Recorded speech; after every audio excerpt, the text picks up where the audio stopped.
अस्सलाम वालेकुम, hello and welcome to sports room. मैं हूं आपका मेज़बान नजीबुल हसनैन। और पाकिस्तान न्यूजीलैंड कल तीसरे और आखिरी वनडे में मद्दे मुकाबिल होंगे। बारिश की वजह से पाकिस्तान टीम ने इंडोर प्रैक्टिस की है और जैसा कि आप सब जानते हैं कि न्यूजीलैंड को इस सीरीज में 2-0 की फैसला कुन बढ़तरी हासिल है। मेरे साथ स्टूडियो में मौजूद है स्पोर्ट्स कॉरेस्पॉन्डेंट शाहिद हाशमी साहब। शाहिद साहब अस्सलाम वालेकुम, वेलकम टू द शो।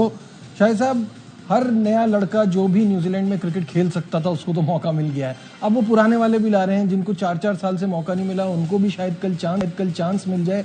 तो इतनी बुरी हालत हमारी कैसे हुई कि सारी दुनिया जो है वो अपने यंग लड़कों को भी ट्राई करती है, वो भी परफॉर्म करते हैं। हमारे तो ये अच्छे खासे खेले हुए इनके इतने दौरे हो चुके हैं न्यूजीलैंड के, तब भी ये वहाँ नहीं खेल पा रहे। वाकई सबसे बड़ी जो मायूस कुन बात है कि वो प्लेयर जो पहले भी न्यूजीलैंड का दौरा कर चुके हैं वो क्यों नाकाम हो रहे हैं। उन्हें तो इन कंडीशंस का पता है। Rizwan post match press conference में ये कह रहा है कि ये जो कंडीशन है ये बहुत चैलेंजिंग है, बहुत मुश्किल है न्यूजीलैंड की, और न्यूजीलैंड की कंडीशन हमारे लिए अच्छी नहीं है। भाई तो आप तो 3-4 दफ़ा जा चुके हो, आप तो ओडीआई बी टेस्ट की तो कप्तानी की थी जब बाबर आजम अनफिट था।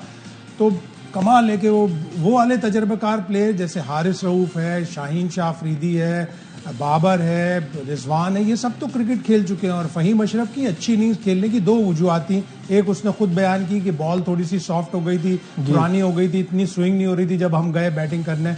और दूसरे ये कि उसने टेस्ट मैचों में वहाँ 92 और 40 किया हुआ है, यानी उसको टेस्ट मैचों की लेंथ का, बाउंस का, न्यूजीलैंड के ग्राउंड का सब पता था। उसने बड़ी अच्छी इनिंग्स खेली, नसीम शाह ने अच्छी इनिंग्स खेली। तो जब ये सब लोग खेल सकते हैं तो हमारे तजर्बाकार प्लेयर, और सबसे ज्यादा डिसअपॉइंटिंग एस्पेक्ट था वो रिजवान का था कि वो विकेट पे और की बॉल पे नाच रहे थे पूरा टाइम डांस एक कर दफा रहे थे। उनको बाजू पे लगी, एक दफा पेट पे लगी, एक दफा पैर के ऊपर लगी, एलबीडब्ल्यू की अपील हुई। बिल्कुल ऐसा लग रहा था जैसे बिल्कुल कोई नया बैट्समैन एक नए पुराने बॉलर को खेल रहा है। वो बिल्कुल नया बॉलर है, अभी 1 साल उसको क्रिकेट में हुआ है। अच्छा, अब शायद साहब बहुत सारे लोग ये भी बात करने लगे हैं कि कंडीशन लिमिटेड ओवर्स में इतना मैटर नहीं करती जितना पाकिस्तान उसका रोना ज्यादा रोता है। और इस तरह की टीम के साथ इस टीम को डी टीम कहते हुए किसी को भी कोई एतराज नहीं होना चाहिए। सारी ऑकलैंड जैसी कंडीशन चाहिए, छोटा ग्राउंड, ना हवा चल रही हो, ना क्लाउड्स हो, कुछ भी नहीं हो। जिस तरह वो T20 मैच जीता हैमिल्टन में, सुबह से मतलब अबरालू था, पूरे मैच में फ्लड लाइट्स जलती रहीं।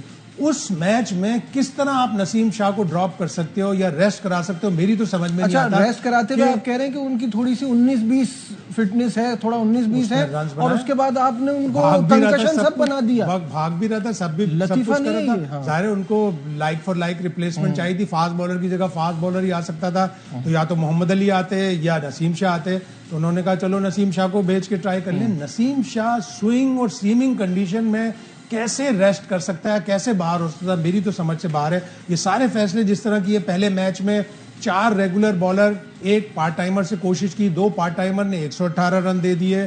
फिर आप किस तरह से मोहम्मद अली को लेके आए, उसको आप रेड बॉल के बॉलर को आप, ठीक है उसने पाकिस्तान में डोमेस्टिक क्रिकेट में लिस्ट ए में भी T20 में भी परफॉर्मेंस दी थी, लेकिन आप प्लेयरों को थोड़ा सा तो बेंच पे बिठा। लेकिन शाहिद साहब मैं कहता हूं इस वक्त आप पाकिस्तान के तमाम लॉट यहां से भी ले जाएं और वहां पे भी जो हैं उनकी बेस्ट प्लेइंग 11 मिला लें, तब भी ये इतना बुरा खेल रहे हैं। अब एक आध प्लेयर के बाहर होने से, मतलब अगर नसीम शाह होता तो और ज्यादा से ज्यादा क्या हो जाता। मतलब ऐसा कौन सा पिछले मैच में अच्छा कर दिया। इस मैच में एक तो आपने सिलेक्शन में गलती की, फिर वो जैसे मैं कल भी कह रहा था 132 पे 5, 27वें ओवर में 5वें विकेट गिर गई। 28वां ओवर सुफियान मुकीम ने किया जिसमें दोनों अब्बास और मैट है नाच रहे थे।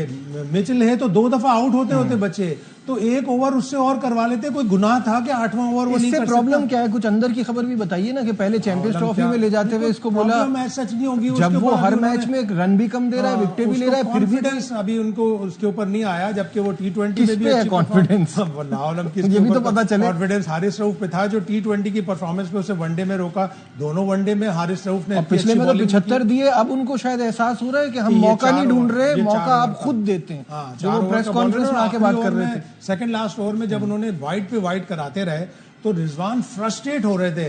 फ्रस्ट्रेट नहीं होना भाई, आप जाओ, आप कप्तान हो, उसको बोलो कि यार लेग की लाइन मत पकड़ो, ऑफ साइड या ऑफ स्टंप करो, तुम्हारी गेंदें वाइड हो रही हैं। वाइड पे बार बार रिजवान फ्रस्ट्रेट हो रहे थे। फिर उनसे एक मोहम्मद वसीम की गेंद पे चौका भी छूट गया, इनसाइड एज लगा था, चौका छूट गया जिसपे वसीम भी फ्रस्ट्रेट हुआ। वसीम के पहले 7 ओवर में आप कंट्रास्ट देखें, 7 ओवर में 29, आखिरी 3 ओवर